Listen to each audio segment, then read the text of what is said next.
Tapi kalau kamu hanya bercerita mengalir aja belanya pendek aja belanya. Karena yang banyak lah kamu ceritain belanya. Nah pas waktu saya lagi sudah semua dilihatkan, sudah posisi di sana dalam kubur itu, di sininya, langsung dia bilang, karena sudah belanya sampai waktunya aku mau ngantar kamu kembali. Dia bilang jauh nek, aku bilang bisa mau kembali. Kisah kini sudah begitu jauhnya saya sudah kalau mau kembali lagi nggak ada yang susah. Kalau Allah Ta'ala punya kehendak, nggak ada yang susah bagi dia. Kalau manusia itu menganggap panjang, bisa dia panjang. Kalau manusia itu menganggapnya itu mudah, begitu mudahnya. Nggak ada susah. Kamu tadi merasa susah kesini, panjang perjalananmu, tapi selama kamu berjalan tadi ada keluhan atau apa? Atau kamu merasa capek? Nggak ada deh. Nah kalau kamu kembali nanti lebih singkat lagi kalau bikin kamu kembali. Nah langsung dia bilang pejamkan matamu bilangnya. Ngadap kamu ke arah kamu kemana kamu datang tadi. Kalau saya bilang kamu buka, baru kamu buka matamu. Langsung saya sesuai namanya yang merintahkan nenek, yang saya anggap nenek lah di sana. Orang kena dia aja yang saya temu satu-satunya di sana. Yang lain teman-teman tadi saya sentuh aja di istilahnya di kampung saya itu tidak ada yang melihat saya istilahnya wujud saya. Cuma nenek itu yang melihat, makanya biarpun bukan nenek, tapi tetap saya sebagai orang anak kan patuh lah dengan nenek yang saya temukan di situ. Langsung dibilang coba kamu putar ke belakang kemana arah kamu datang tadi. Kamu tadi dari matahari mana dan datangnya? Dia bilang nggak tahu satu datangnya dari. Tapi kalau kamu nggak tahu kamu ngadep belakangnya, putar arah aja bilangnya. Saya langsung suruh kembali kan, saya langsung ngadep kembali. Saya suruh pejam dulu.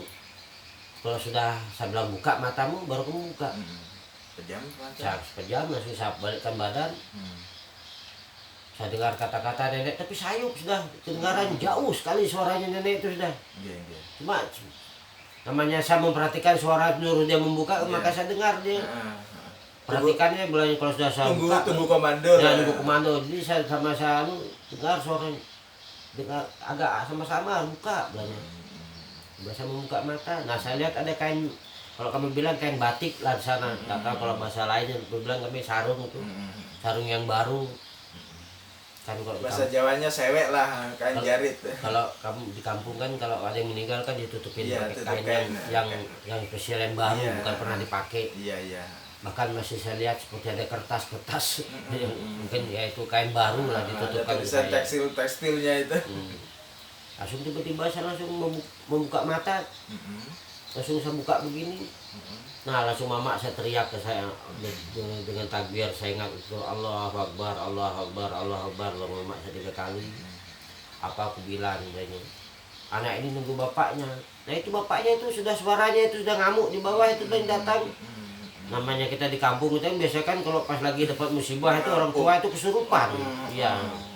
Nimpa sana istilahnya nggak nerima anaknya. Iya nggak nerima karena ditinggal tadi dalam keadaan baik-baik kok tiba-tiba langsung meninggal.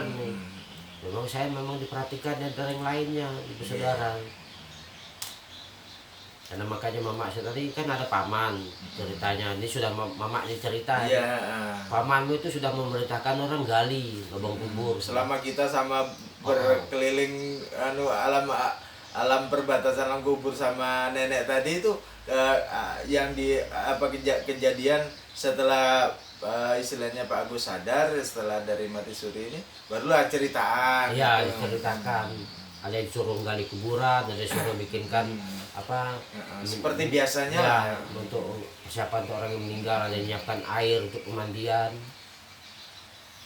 Seandainya belanya tadi waktu kemarin itu belanya saya nurutin pamanmu belanya, kan paman saya bilang ngomong belanya, dok suruh belanya mamamu tuh kemarin belanya nguburin kamu, aku yang mau tanggung jawab belanya, karena aku kan kakak bapakmu belanya. Tapi mamamu tidak mau bilang lepaskan tanganmu. Seandainya mamamu melepaskan, sudah belanya kamu ini dalam tanah sudah belanya. Jadi mama sampean itu megangi terus tangan terus sampai satu hari satu malam itu dia tangan kiri atau tangan kanan saya dipegangnya. Tangan kiri saya simpan dada, tangan kanan saya dikeluarkannya dari yang dipegangin terus sama mama. Ya, itu yang jadi apa namanya? Dan mama saya sempat juga ngomong sama saya. Pengakuan mama sampean selama sampean jalan-jalan tadi itu seperti apa?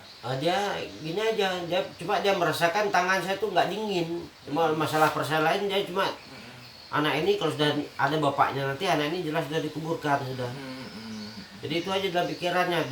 Dia memegang itu bukan apa, karena kalau dikuburkan bapaknya dan lihat tambah bahaya lagi posisinya dia. Kenapa? Supaya istilahnya itu jangan sampai lah si anaknya ini, si Agus ini dikuburkan sebelum datang bapaknya. Saking gitu. sayangnya ekspresinya megangi, jangan sampai terlepas. Karena kalau dia yang lepas otomatis orang sudah ngangkat ke tempat pemandian, dikapanin, maka dibawa lah. Karena di dalam adat istiadat kita kan nggak boleh terlalu banyak melewati waktu maghrib, isya, subuh, asar, segala macam-macam itu katanya nggak boleh lewat pada 5 waktu itu. Oh, kejadiannya ini berarti masih sekitar agak pagi Pak ya, waktu sampean ya kira-kira jam 9 atau jam 10 itu kejadiannya. Makanya harus cepat-cepat dikuburkan, paling enggak melewati waktu asar aja lah atau waktu zuhur. Itu mama saya tetap tidak dilepaskan. Jadi saya hutang nyawa dengan mama saya. 2 kali hutang nyawa saya. Dia hutang nyawa waktu melahirkan saya, hutang nyawa waktu sama Tisuri itu. Saya aja melepaskan posisi saya. Mungkin nggak ada cerita ada kita di sini. Jadi hikmah apa Pak Agus? Menurut Pak Agus dari kisah ini untuk teman-teman YouTuber maupun yang menonton rekaman video kita siang hari ini Pak, monggo. Mungkin pesan-pesan untuk generasi zaman now, anak-anak kita gitu, monggo. Intinya berbuat baik sama orang tua. Itu terutama dulu. Karena tidak ada orang tua maka tidak adalah kita di dunia ini. Iya. Karena Allah Ta'ala pernah berkata di waktu saya di dalam sana itu pernah dia aku kan tanya sama kakek itu, kita kembali cerita yang di alam kubur tadi, di perbatasan tadi. Saya ingin mau tanya yang mengutus kakek itu tadi, bilangnya untuk sementara kamu belum waktunya bertemu dengan aku, bilangnya. Kakek itu menyampaikan, tapi di dunia sudah kamu lihat, bilangnya. Siapa yang ada di dia? Ya orang tuamu itu, bilangnya. Kalau kamu mau melihat muka Allah Ta'ala, lihatlah muka ibu bapakmu, terutama ibumu, bilangnya. Karena tidak ada mereka itu, maka tidak adalah kau ada di dunia ini. Intinya itu tadi, berbuat baik dengan kedua orang tua, terutama ibu yang menggadai nyawanya. Kayak saya ini kan bapak saya sudah meninggal Pak. Apa yang bisa saya lakukan untuk bapak saya yang sudah meninggal sebagai bentuk berbuat baik kepada orang tua ini? Yang pertama, yang istilahnya bukan istilah, yang dikatakan dengan nenek itu tadi. Istilahnya kalau kita punya orang tua yang sudah meninggal, waktu kita masih hidup di dunia, intinya apa yang dia larang yang kita kerjakan. Apa yang dia suruh itu yang kita kerjakan. Biarpun tidak berbentuk barang, entah kamu bentuk. Dia pernah berkata, nak kalau saya nanti bapaknya meninggal, kamu jangan dekatin orang itu. Maka kita wajib untuk menjauhinya, jangan mendekatin. Karena dia tahu dan konsekuensi baik buruknya kalau kita mendekatin orang itu. Misalnya seperti itu. Kalau yang masalah apa diperintahkan itu semua memerintahkan anak yang berbuat baik. Oh iya Pak Agus. Pada saat kita bikin rekaman ini kan sedang rame-ramenya, sedang viral virus corona ini Pak Agus, yang cukup mengebohkan dan sebagainya. Makanya kita rekaman ini jarak kita 2 meter ya. Dan Pak Agus tadi pada saat masuk langsung kita kan beliau sudah langsung lihat hand sanitizer, kemudian lihat keran, langsung cuci tangan pakai hand sanitizer, baru masuk ruangan rekaman ini guys. Jadi ini kita cerita tadi adalah tentang kematian. Kemudian dengan viralnya virus corona ini kesannya banyak orang takut mati begitu. Walaupun istilahnya memang sudah bagus ya himbauan-himbauan yang dilakukan pemerintah dan tokoh-tokoh masyarakat dan tokoh agama. Pandangan Pak Agus sedikit aja singkat. Eh, Menurut terawangan Pak Agus, mungkin Pak Agus sebelum ini viral sudah ada firasat tanda-tanda, atau ini sebenarnya menurut pengamatan hati nuraninya Pak Agus sebagai orang yang asli orang Kalimantan, seperti apa Pak? Monggo. tentang virus corona. Inggih. Kalau virus ini kan istilahnya semua yang ada ini ciptaan Allah Subhanahu wa taala semua. Allah taala yang menciptakannya dan Allah taala juga nanti yang akan mengambilnya kembali. Tapi selama kita masih di dalam posisi kena wabah virus ini, kita harus mendengar apa anjuran atasan kita, entah pimpinan kita, entah siapapun orang tua yang menganjurkan kita. Karena Allah Ta'ala berkata juga, bilangnya, aku tidak, kau meminta kepadaku keselamatan, cuma wujudku sendiri langsung menolong, itu akan dikatakan mustahil, bilangnya, kalau untuk di dunia ini, bilangnya, dalam nyata ini.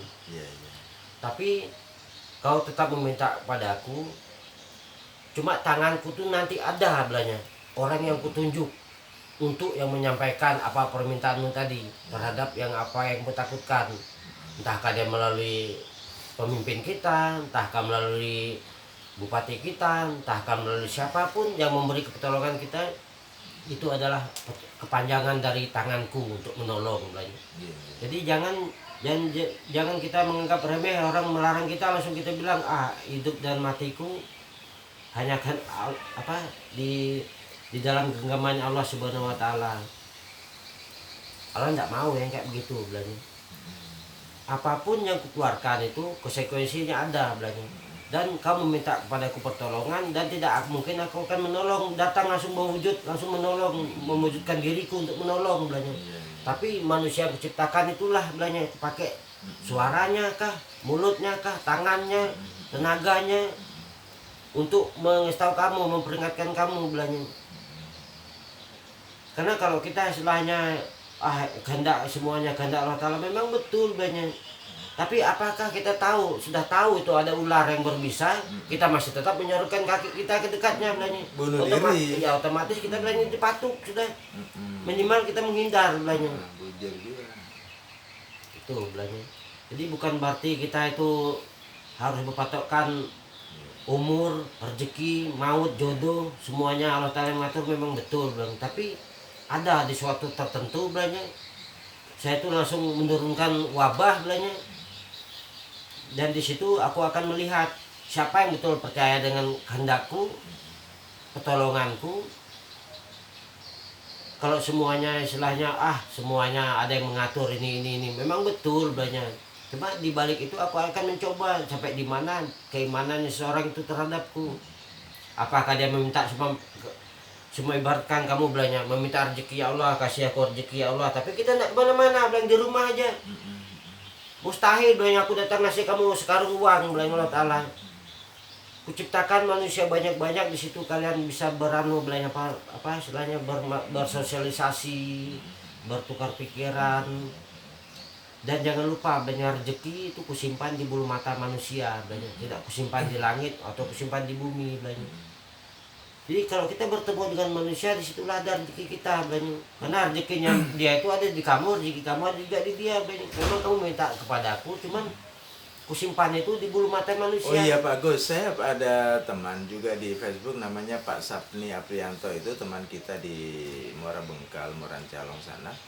Pernah dia posting itu bahwa virus ini, kalau bahasa Kutai itu, kalau zaman dulu, zaman bahari orang tua kita dulu menyebut perempahan atau parempahan gitu. Nah, kalau ada yang bilang itu ini Pak geblok sampar segala macam, itu pandangan Pak Agus seperti apa? Kalau kami dulu kalau musim wabah begini, karena dulu kita tidak tahu namanya ini itu sampar aja. Sampar aja zaman bahari itu. Ya. Sampar. Dan kalau kami zaman bahari itu kalau pas musim sampar begini kami sampai 1 minggu bahkan lebih kami mengadakan mali namanya. Apa Mali, itu mali, Bang? Bermali itu istilahnya tidak turun ke tanah. Mm-mm. Pokoknya suasana rumah itu hening. Mm-mm. Kita tidak kemana-mana, tidak boleh Di turun rumah ke aja. tanah. Kalau Pokoknya di kayak rumah. hari ini lah ya Iya. istilahnya nyepi lah. Jadi selama sampar itu apapun kegiatan itu istilahnya kita tidak boleh, kalau kami bilang itu eroh, tidak boleh adakan rame. Keramaian Seolah supaya namanya sampar itu tidak menunjuk tempat kita. Kalau kita bikin jangan beribu bikin, tadi kita jangan bikin pesta-pesta ya, gitu. nggak ada waktu pas lagi musim sampar. Jadi semuanya kami di rumah Di rumah. sampai 1 minggu, sampai Iya, 2 iya. minggu, tergantung apa bilang kita tuh adat di kampung kami. Iya, iya, iya. Kalau zaman dulu, nah zaman sekarang kan katakan ada namanya virus dah. Kalau dulu kami nyebutnya jenis sampar, gitu. Sampar. Wabah yang istilahnya supaya kita waspada, nggak kemana-mana. Oke, terima kasih, bagus. Ini sangat bermanfaat ya.